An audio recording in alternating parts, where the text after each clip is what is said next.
नमस्कार दोस्तों, स्वागत करता हूं एक बार फिर से आपको अपने YouTube चैनल पर। अगर आप लोग दोस्तों तैयारी कर रहे हैं करंट सहायक एग्ज़ाम की, पटवारी लेखपाल की, तो ये वीडियो बहुत खास होने वाली है। जैसे कि मैंने आपसे वादा किया था, डेली आपको क्लास मिलेगी। फिलहाल आपको सामान्य अध्ययन की क्लास मिलेगी। रीज़न है, मैंने आपसे पूछा था और कि भाई कौन सी क्लास से स्टार्ट की जानी चाहिए, तो आपका सवाल था सर सामान्य अध्ययन। उसका रीज़न भी है क्योंकि देखो, उत्तराखंड आप BS नेगी से पढ़ सकते हो, परीक्षा वाणी से पढ़ सकते हो और बहुत सारी बुक हैं, लेकिन आपको यही नहीं पता कि GK GS के क्वेश्चन किस टाइप के आते हैं और कहाँ से आते हैं। इसलिए दोस्तों मैंने ये सीरीज़ स्टार्ट की है।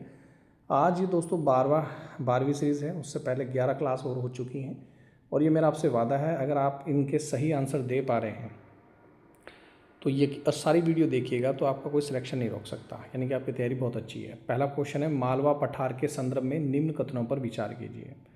ठीक है, कौन सा इनमें से सही है भाई? जल निकासी प्रणाली अरब सागर की ओर है और इसकी जल निकासी प्रणाली बंगाल खाड़ी की ओर है, तो कोई एक सही होगा या दोनों सही होंगे?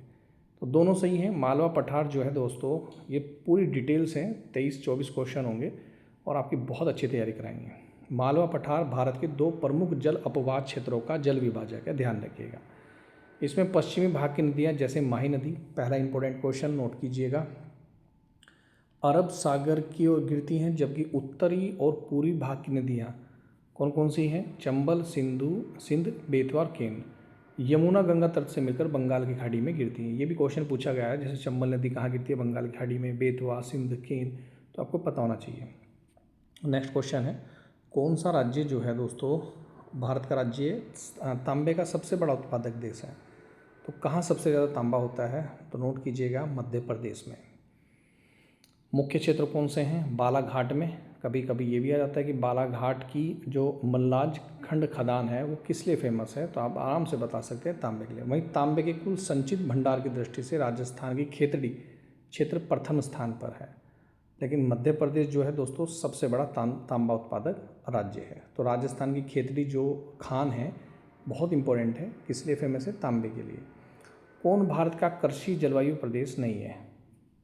पश्चिम हिमालय, मारवाड़ उच्च भूमि। तो कौन भारत का कृषि जलवायु प्रदेश नहीं है?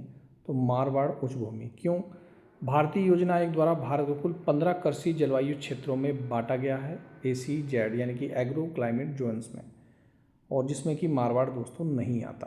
क्वेश्चन नंबर 4, कौन सा परमाणु ऊर्जा संयंत्र राज्य सही सुमेलित नहीं है? जैसे तारापुर महाराष्ट्र में है, कलपक्कम तमिलनाडु में है, रावत भाटा राजस्थान में है, नरोरा आपका मध्य प्रदेश में नहीं है, उत्तर प्रदेश में है। तो ये परमाणु ऊर्जा संयंत्र हैं, आपको उंगलियों पे याद होने चाहिए। और भी हैं, जैसे काकर पार गुजरात में है और केगा कर्नाटक में है। ये सारे क्वेश्चन आते हैं, मैंने बताया था। आप एक रजिस्टर बना लीजिए और डेली की डेली क्लास जरूर देखिएगा। डेली आपकी क्लास हो रही है और हो सकता है शायद कल से आपकी हिंदी की प्लेलिस्ट भी तैयार हो जाए। आपको 20-25 आपको क्लास मिलेगी, हिंदी आपकी बहुत अच्छी हो जाएगी। बाकी आप पेड क्लासेस भी ले सकते हैं और अच्छी तैयारी के लिए। किस राज्य में मोपला विद्रोह हुआ था? तो किस राज्य में हुआ था मोपला विद्रोह और किससे संबंधित है? ये केरल में हुआ था, 1921 में हुआ था, मालाबार तट पर।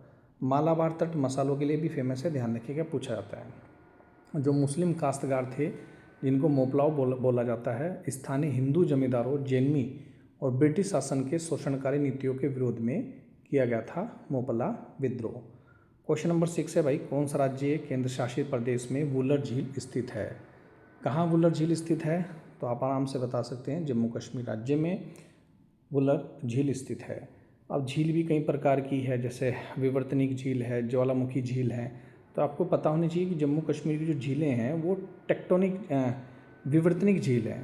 ठीक है, भारत की सबसे बड़ी मीठी प्राकृतिक झील भी है, ये ध्यान रखिएगा, और झेलम नदी के मार्ग पर स्थित है। क्वेश्चन नंबर 7 बहुत इंपॉर्टेंट है, थारू जनजाति मुख्य रूप से भारत के किन राज्यों में पाई जाती है भाई? थारू जनजाति, तो थारू जनजाति जो पाई जाती है दोस्तों उत्तर प्रदेश और उत्तराखंड राज्य में पाई जाती है। उत्तराखंड की सर्वाधिक जनसंख्या वाली वर्तमान में अनुसूचित जाति है, ध्यान रखिएगा, थारू। इंपॉर्टेंट क्वेश्चन है। क्वेश्चन नंबर 8, कौन एक यमुना की सहायक नदी नहीं है? यमुना की जो सहायक नदियों में से नहीं आती वो नहीं है, कौन सी है भैया? काली नदी है। काली नदी यानी कि शारदा नदी यमुना की सहायक नहीं है, इंपॉर्टेंट है। ये आगे चलकर घाघरा नदी में समाहित होती है, जबकि टोंस है, गिरी है, आसन है, बाटा, ऋषिगंगा, यमुना की प्रमुख सहायक नदी है। क्वेश्चन बताइए दिल से अच्छे लग रहे हैं ना, तो वीडियो को ज़्यादा से ज़्यादा शेयर करें। जिस भाई को नोट्स लेने हैं नोट जरूर परचेज़ करें। नंबर मैं आपको बता रहा हूँ, कोई भी फॉर्म फिलअप कराना है तो भी आप इस नंबर को सेव कर सकते हैं, 9808403876 पर कॉन्टैक्ट कर सकते हैं। निम्नलिखित में से कहाँ गर्म पानी का स्रोत नहीं है? तो गर्म पानी का स्रोत नहीं है, कहाँ नहीं है दोस्तों गर्म पानी का स्रोत? तो आप कहेंगे हेमकुंड साहिब में गर्म पानी का स्रोत नहीं है, क्योंकि यह अत्यधिक शीतल है, बर्फानी वाली जल की झील है। बाकी दोस्तों जो भी झील हैं वो गर्म पानी की झील हैं।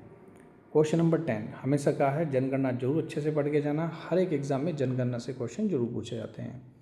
क्वेश्चन नंबर 10 है जनगणना 2011 के अनुसार उत्तराखंड के किस जिले में साक्षर जनसंख्या सबसे अधिक है?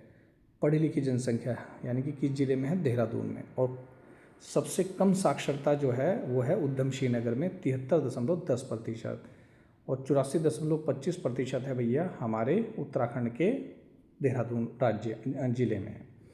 द्रोणागिरी पर्वत शिखर उत्तराखंड के किस जनपद में है? बहुत इंपॉर्टेंट है, ऐसे क्वेश्चन दोस्तों देखिए जरूर पूछे जाएंगे आपसे। तो द्रोणागिरी पर्वत है भैया चमोली में, इसकी ऊंचाई भी जरूर याद रखिएगा, 7066 मीटर है, उत्तराखंड के चमोली में है।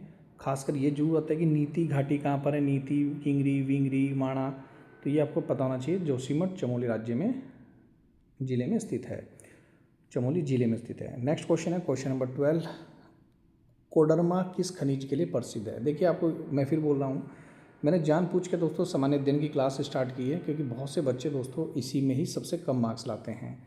और यकीन करें मेरी प्लेलिस्ट तैयार करके देख के चले जाना, अगर भाई मैं विश्वास के साथ कह रहा हूँ इससे बाहर एक भी क्वेश्चन नहीं आएगा, रजिस्टर जरूर मेंटेन करना। तो कोडरमा खान जो है अभ्रक के लिए फेमस है, और भारत की अभ्रक राजधानी यानी कि माइका कैपिटल ऑफ इंडिया भी झारखंड राज्य को बोला जाता है। भांगड़ा नांगल बांध किस नदी पर बनाया गया? एक ये अभ्रक का एक क्वेश्चन आता है कि ये क्या इसमें करंट पास होता है, क्या विद्युत का सुचालक है या कुचालक है? तो ध्यान रखिएगा विद्युत का कुचालक होता है ये अभ्रक, इंपॉर्टेंट है, ये भी क्वेश्चन आ रखा है।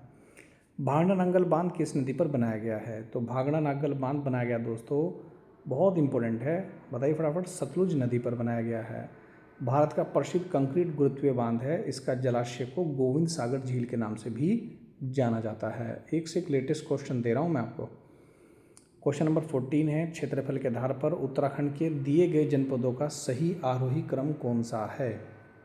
तो सबसे बड़ा जिला है, फिर उसके बाद तो देखिए सबसे ही उत्तर है दोस्तों, आरोही क्रम का मतलब होता है छोटे से बड़े की ओर। सबसे छोटा है पौड़ी गढ़वाल, जिसका वर्ग किलोमीटर भी मैंने लिखा है 5203, फिर पिथौरागढ़, फिर उत्तरकाशी, फिर चमोली है। क्वेश्चन नंबर है 15 मनेरी भाली परियोजना कौन सी नदी पर बनाई गई है? तो मनेरी भाली परियोजना दोस्तों बताइए फटाफट, भिलंगना नदी पर, माफ़ी चाहूँगा भागीरथी पर बनाई गई है। इंपॉर्टेंट है, उत्तरकाशी जनपद में है। उत्तरकाशी जिला कब बना है? मैंने उस दिन भी पढ़ाया था आपको, ये भी एक क्वेश्चन एग्जाम में आता है, 1960 में उत्तरकाशी जिला बना था। देखिए जनगणना के कितने क्वेश्चन हैं आप ही देख रहे हैं, और सारे इंपॉर्टेंट हैं। 2011 की जनगणना के अनुसार उत्तराखंड में सबसे अधिक जनसंख्या वाला जिला कौन सा है? तो खैर आसान क्वेश्चन आप बता सकते हैं, हरिद्वार है, 18,90,422 लोग यहाँ पर निवास करते हैं। उसके बाद देहरादून, और उसके बाद दोस्तों उधमसिंह नगर, इन 3 जिलों में ही सबसे ज़्यादा जनसंख्या उत्तराखंड की निवास करती है। क्वेश्चन नंबर 17 है निम्नलिखित में से किसे भारत का रूर कहा जाता है? अब ये रूर क्या होता है आइए जानते हैं। सही आंसर क्या होगा? छोटा नागपुर यानी कि औद्योगिक क्षेत्र को रूर कहा जाता है। जर्मनी के प्रसिद्ध खनिज समृद्ध क्षेत्र जो होते हैं उसे रूर क्षेत्र कहा जाता है, औद्योगिक दृष्टि से बहुत ही महत्वपूर्ण है। भारत का छोटा नागपुर का पठार में प्रचुर मात्रा में कोयला है, लोहे अयस्क है, और खनिज संपदा होने के कारण इसे भारत का रूर कहा जाता है। नेक्स्ट क्वेश्चन है नर्मदा नदी निम्नलिखित में से किस पर्वत पठार से निकलती है? नर्मदा नदी बहुत इंपॉर्टेंट है, तो सही आंसर हो जाएगा दोस्तों ऑप्शन नंबर सी, अमरकंटक का पठार। ठीक है, अमरकंटक शिखर पठार से निकलती है, और विंध्याचल सतपुड़ा के मध्य भ्रंश घाटी में बहते हुए खंबात की खाड़ी यानी कि अरब सागर में गिरती है। इंपॉर्टेंट क्वेश्चन है। देखिए जनगणना का फिर क्वेश्चन आ गया, 2011 की जनगणना के आधार पर उत्तराखंड के किस जनपद का लिंगानुपात सबसे अधिक था? तो उत्तराखंड की और भारत की जनगणना विशेषकर याद करके जाना। तो सबसे ज़्यादा भैया अल्मोड़ा का कितना है? 1139। इसको ऐसे याद करेंगे कि 1000 पुरुषों पर 1139 महिलाएं हैं। दूसरा स्थान पर आता है भैया रुद्रप्रयाग, जहाँ 1114 महिलाएं हैं। और सबसे खराब लिंग अनुपात में आता है भैया हरिद्वार, जहाँ 880 हैं 1000 महिलाओं पर, पुरुषों पर। उत्तराखंड राज्य गठन किस वर्ष हुआ? ये तो बहुत आसान क्वेश्चन है, आप बता सकते हैं 9 नवंबर 2000 को हुआ। 27वें राज्य के रूप में हुआ। वहीं दोस्तों 1 जनवरी 2007 को इसका नाम उत्तरांचल से क्या किया गया? उत्तराखंड किया गया। रटते रहना, इंपॉर्टेंट क्वेश्चन है। क्वेश्चन नंबर 21, 2000 अभी तक आपके कितने सही है भैया? कमेंट करके जरूर बताएं। नेक्स्ट फिर क्लास आने वाली है और कल आपको बहुत बड़ी खुशखबरी देने वाला हूँ। कल आपको हिंदी की क्लास सारी मिलेगी। पहली क्लास संज्ञा, फिर सर्वनाम, फिर विशेषण, फिर क्रिया, फिर अव्यय, संधि, छंद, अलंकार सब मिलेगा। लेकिन दिल से सपोर्ट कीजिएगा, ज़्यादा से ज़्यादा चैनल को फॉलो कीजिएगा। 2011 की जनगणना के अनुसार उत्तराखंड का सर्वाधिक जनसंख्या युक्त जनपद कौन सा था, जहाँ सबसे ज़्यादा जनसंख्या? तो मैंने आपको बताया ये हरिद्वार ही है। वो 801 व्यक्ति रहते हैं 1 वर्ग किलोमीटर में, और पूरे उत्तराखंड की बात करूं तो 189 वर्ग किलोमीटर रहते हैं। नेक्स्ट क्वेश्चन है, बहुत इंपॉर्टेंट है। उत्तराखंड में भूकंपों के आने का मुख्य कारण क्या है? तो भैया भूकंप आने का कारण है, सबसे इंपॉर्टेंट है ऑप्शन नंबर ए, भ्रंश फाल्टों की उपस्थिति और प्लेट विवर्तने की। वैसे हमारा उत्तराखंड जो आता है सिस्मिक जोन 4 और 5 में आता है और काफ़ी संवेदनशील है। भ्रंश में 3 प्रकार की बेल्ट है, MCT, MBT और HFT। इंपॉर्टेंट है ये, जो याद रखना, कोई भी आपको नहीं बताएगा। खासकर MCT में कौन कौन से हिमालय आते हैं, मैंने आपको रटवा भी रखे हैं। MBT में कौन से आते हैं, तो याद कीजिएगा, बहुत इंपॉर्टेंट क्वेश्चन है। क्वेश्चन नंबर 23 है भैया, कौन सी उत्तराखंड की जनजाति नहीं है? आपको बताना है कौन उत्तराखंड की जनजाति नहीं है। तो सही आंसर हो जाएगा भैया स्वांगला जनजाति नहीं है। बाकी आप जानती हैं भैया जौनसारी है, भूटिया है, राजी है। तो स्वांगली जनजाति दोस्तों हिमाचल प्रदेश के लाहौल घाटी, ये भी आ जाता है क्वेश्चन, लाहौल घाटी कहाँ पर है, तो आप समझ जाइए हिमाचल प्रदेश में है। उत्तराखंड में 5 मान्यता प्राप्त अनुसूचित जनजातियाँ हैं, खासकर थारू, जौनसारी, भूटिया और राजी। राजी को वनराजी भी बोला जाता है। क्वेश्चन नंबर देखो, वही क्वेश्चन अगर MCT, MBT और MCT की मैं बात करा था ना, वही क्वेश्चन आ गया, तो रट लीजिए। देखो ये क्वेश्चन जरूर आते हैं, अभी बोल ही रहा था फिर आ गया। निम्नलिखित कथनों पर विचार कीजिए और नीचे दिए गए सही का उत्तर चुनना है। MCT जो है वृहद हिमालय पेटी को मुख्य केंद्रीय भ्रंश MCT दक्षिण में और टेथी डिटैचमेंट फॉल्ट उत्तर में सीमित करते हैं। लघु हिमालय को मुख्य सीमा भ्रंश MBT दक्षिण में और मुख्य केंद्रीय भ्रंश MCT उत्तर में निर्धारित करते हैं। ये क्वेश्चन एज इट इज़ बिना क्वेश्चन चेंज किए हुए, ये क्वेश्चन आपके समीक्षा अधिकारी ARO में आ रखा था। तो मैंने कहा क्यों ना मैं आपको दे दूँ इस क्वेश्चन को, तो सही आंसर हो जाएगा भैया दोनों सही है। इसको याद करने का तरीका क्या है? वृहद हिमालय जिसमें MCT आता है, लघु हिमालय जिसमें MBT आता है, शिवालिक हिमालय जिसमें HFT आता है, ध्यान रखिएगा। क्वेश्चन नंबर 25, कौन सी नदी प्रवाह प्रणाली सहायक नदियों के साथ सम्मिलित नहीं है?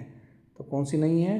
काली, पिलंगाड़, फिर धनेरीगाड़, अन्नगुणगाड़। इंपॉर्टेंट लगा लेना, ये क्वेश्चन बहुत इंपॉर्टेंट है। नेक्स्ट है दोस्तों, next question, question number 26, Uttarakhand राज्य के जनपदों का सही समूह का चयन कीजिए जो अंतर्राष्ट्रीय सीमा क्या करते हैं, साझा करते हैं। तो सही आंसर होगा भैया, पहला है पिथौरागढ़, फिर है चंपावत, फिर उधमसिंह नगर, फिर चमोली, फिर उत्तरकाशी।